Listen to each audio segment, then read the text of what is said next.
Oh well.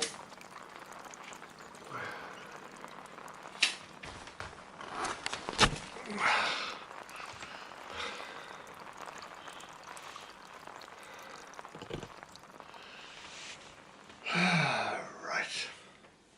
Hello, welcome to the Parkinson's Walks family and others.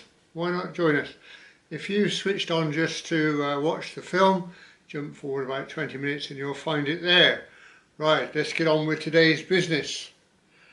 We'll start off with Michael from Poland. And he says, "A million thanks to all the Parkinson's Walks family who sent such lovely comments." Yeah, well done. It was nice to read, wasn't it?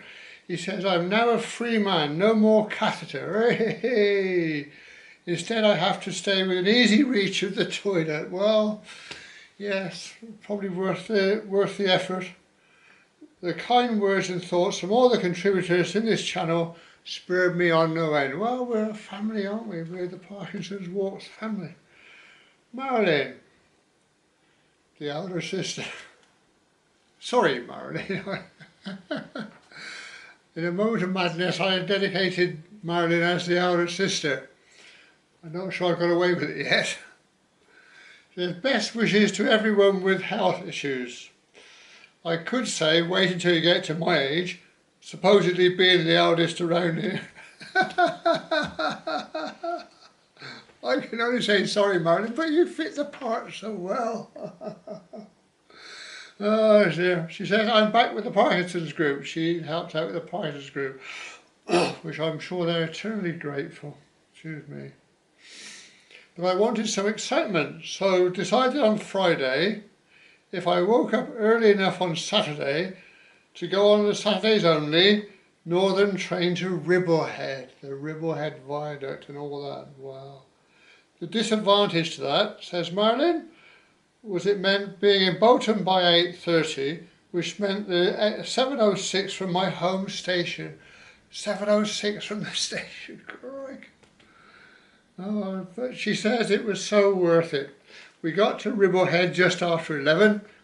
Whenever I've been before, it's been misty or raining hard, but the sun was shining all day. Shines on the righteous.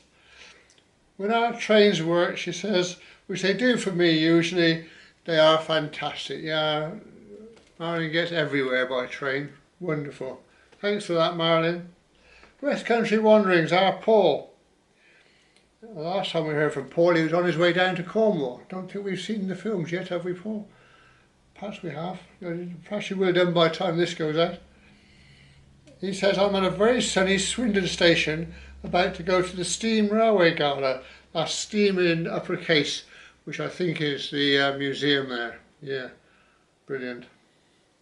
He's meeting up with a friend there. He said, "I watched your video on the way here on the train. And P.S., like Marilyn, I take a cheese roll too." Marilyn always goes armed with a cheese roll. Lovely. Malcolm Richardson says, "Marvellous walk." We've started on the film now for a couple of weeks ago, the vlog film, which was a Cornish walk. Right, marvellous walk, he says, from horizon to horizon, with sand and sea below, threatening clouds above, and all without getting wet. Yeah, it was a bit close run, I think, but well, we did all without getting wet.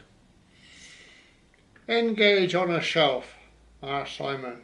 I thought Simon was shelving the golfing channel for a little while, but that didn't appear to happen. But I think Engage on a Shelf is being paused. So he's got getting ready to go on a golfing holiday, so he's got to get himself practiced and up to speed. Anyway, he says, "Good morning, it looks a lot warmer than it probably was. A rather dramatic sky. I would say though, you got into a lot of trouble with my mum for being so close to the edge."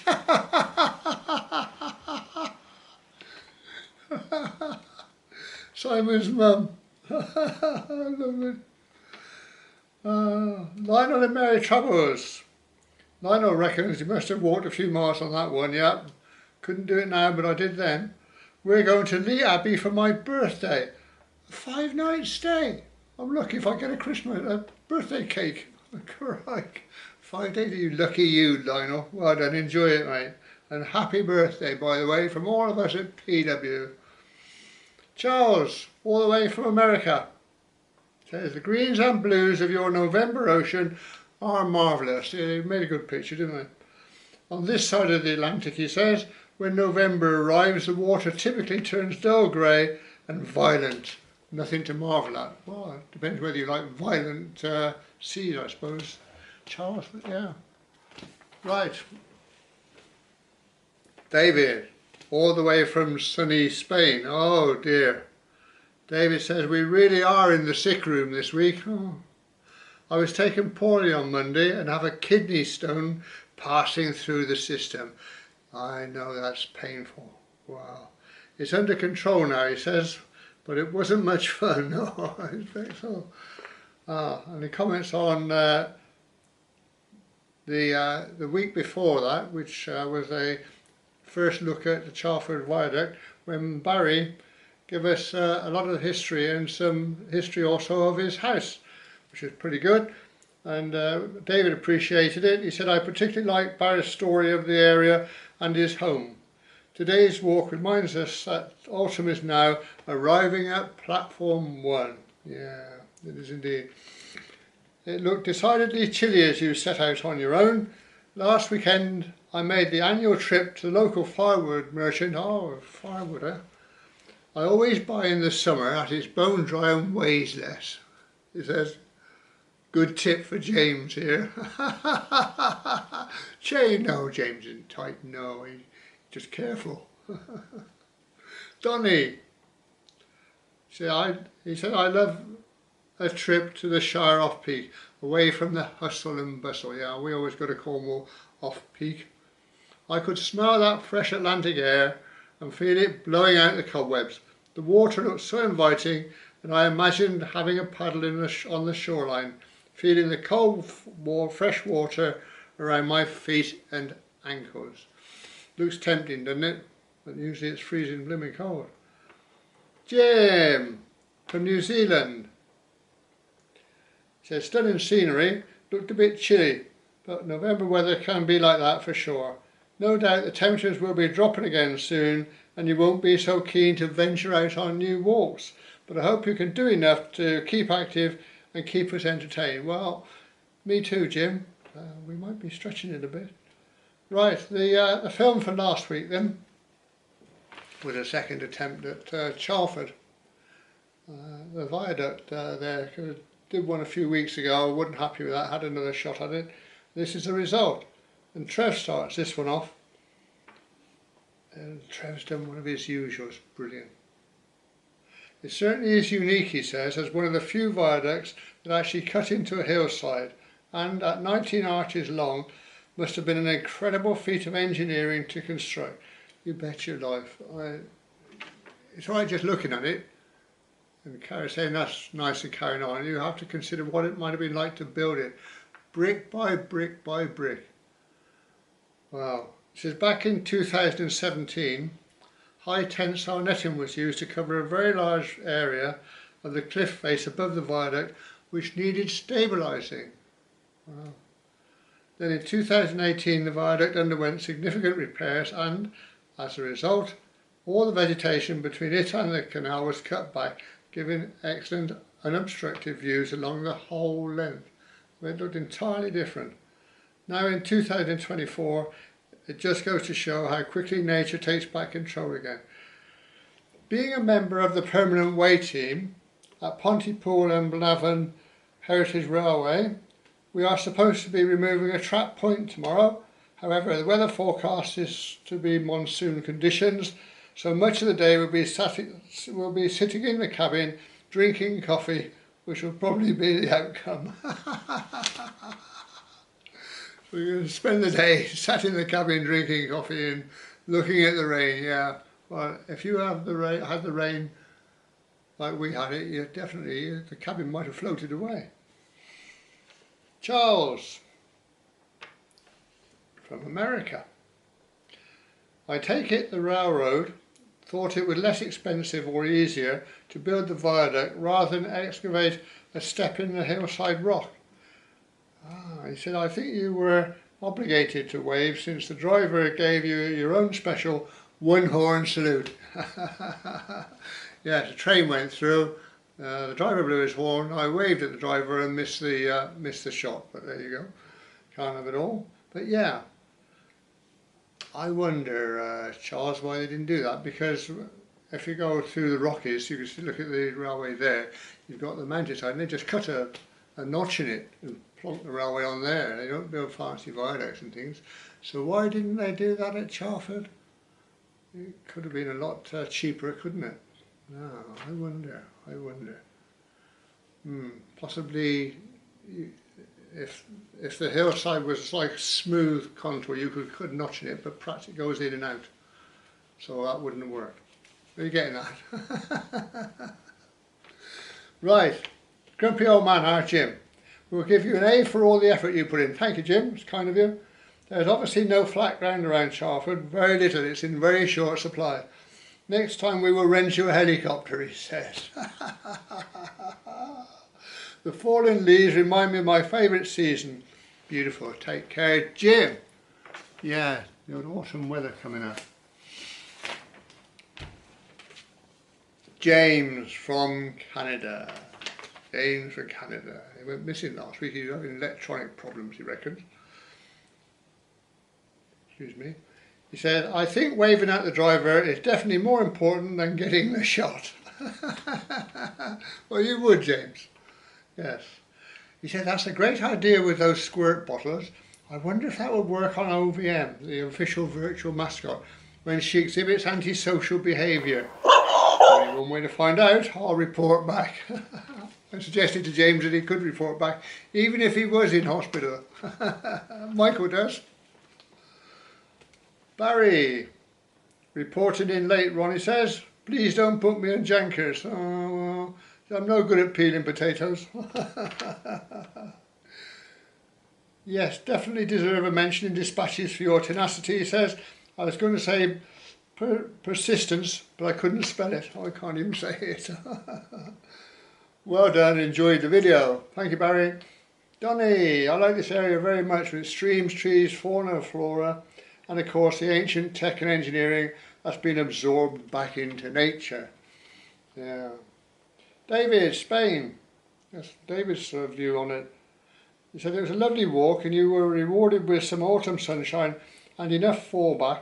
By fallback I suppose you mean leaves coming off. Is that the Spanish term for it? Is it fallback? To make out the viaduct, he said. I suppose the only tantalising detail is the sight of the rock face in the arches.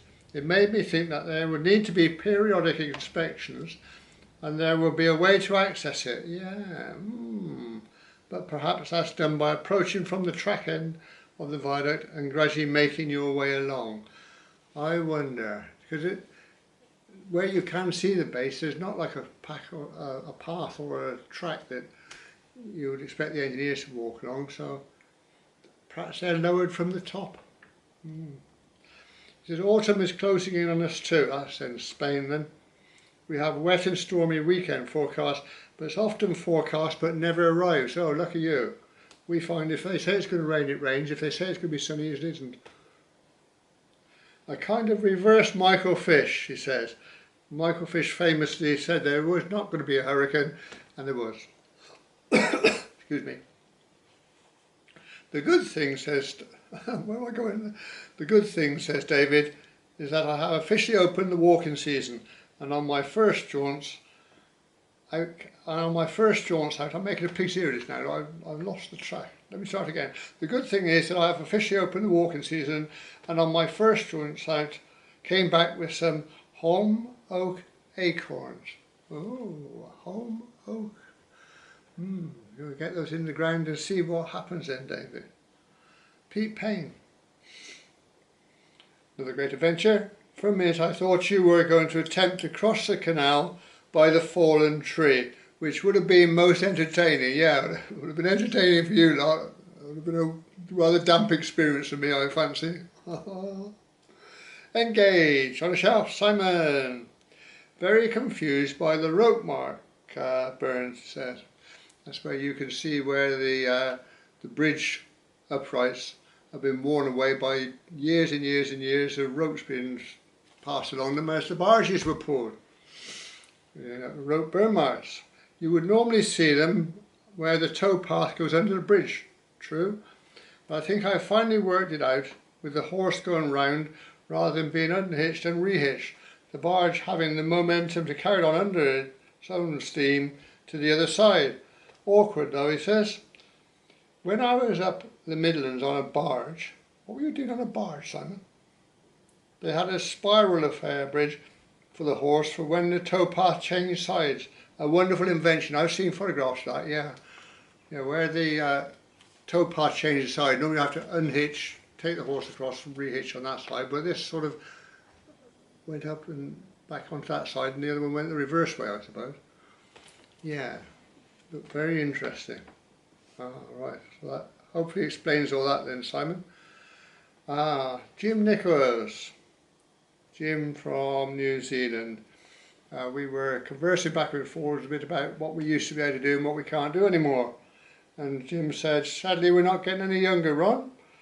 With my 84th birthday coming up next month. 84th birthday. You're doing well, Jim. Happy birthday, by the way, from us all. I'm definitely slowing down, he says. My kite flying is getting less frequent and fewer kites are being flown each time than used to be the case. Take care, he says. Yeah, if you want to chill out any time, go on to Jim's channel and watch his kite flying. Brilliant. Nice and relaxing way to spend a while. Michael from Poland, greetings from Poland, says, very heroic second attempt to get close to the railway arches. What a shame there's no direct foot access. A nice walk, a lovely video, and how beautiful the early autumn looks. The water in the canal brought it back to life. It does, doesn't it? And the rope burns on the bridge, so man and horse working together all those years ago. Yeah, I mean, how many passes must it take to wear a notch in brick with a bit of soft rope? There's some work going on there. As I said at the time, you walk down that towpath and you're walking in the footsteps of your ancestors. Many, many hundreds of years ago, many years ago. Wonderful. Yeah, Ron then from Abandoned Railways. Hope Debs is all right, Ron. Well done on a gallant second attempt, he said. That viaduct is sited in an extremely awkward place. Yeah, you think they'd put it somewhere where we could get to it, wouldn't you? I doubt you would get to it with a drone either. Way too many trees. Yeah. It reminds me of the viaducts at Hook Norton, buried in the trees. Yeah, Ron and myself have both done films on those pillars in Hook Norton. Lovely views of Chalford in the sunshine and a nice explore. Heavy rain inbound for the weekend. Oh, I was enjoying that poster you got that bit, Ron. Heavy rain inbound for the weekend. Oh, brilliant. Paul finishes us off today. Born and lived near Stroud in my childhood, he says. The Stroud Chalford Valley is superb, and I well recall coming in and out of Stroud back in the day behind a GWR Castle or a King class loco.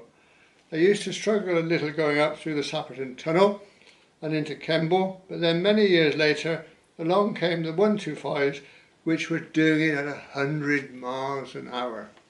Wow. Yeah. That's progress, folks. Okay. Now the film club archive film coming up tomorrow, Gloucester Cathedral. We haven't looked at that for a little while, so we'll run Gloucester Cathedral and see where we go with that. And then next week's film is Shrub Hill, which is a bit of a disaster, really. I went there to film. It was closed for engineering works, unfortunately. Managed to get in to do a little bit of filming and then got thrown out. So yeah, it all goes on here, folks. So anyway, I'll meet you at Shrub Hill Station for a virtual tour next Friday. Don't be late. If you love religious buildings, then you won't do better than this one. If you appreciate the artistry of the stonemason and the carpenter, then truly you're in for a treat. If you don't like either, well, I'm afraid you've lucked out on this one. If you like good stirring music, you're still in with a chance. This is what we're doing today. We're going to go in through the main entrance. We'll do a clockwise circuit of the main cathedral building, and then we're going to the cloisters and do a circuit round there. The arch is all that remains of the old infirmary, built to serve the brethren, but also used as a kind of old folks' home for the wealthy. Through to Miller's Green. It's a 13th century gateway here. It's the location of the old Abbey Mill that was driven by the River Twyver, and also the Parliament Room.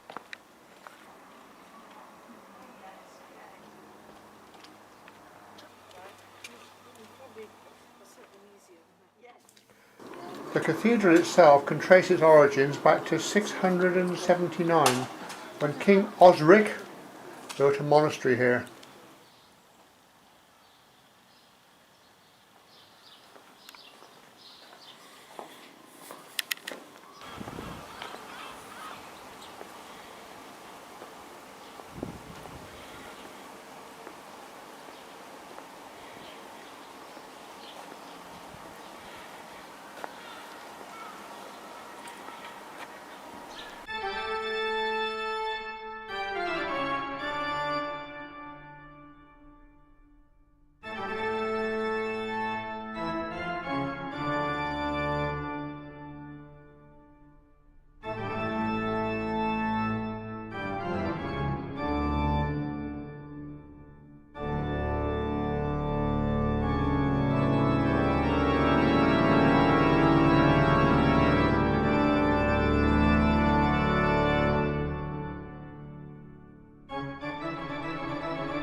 How do you feel about being on the telly?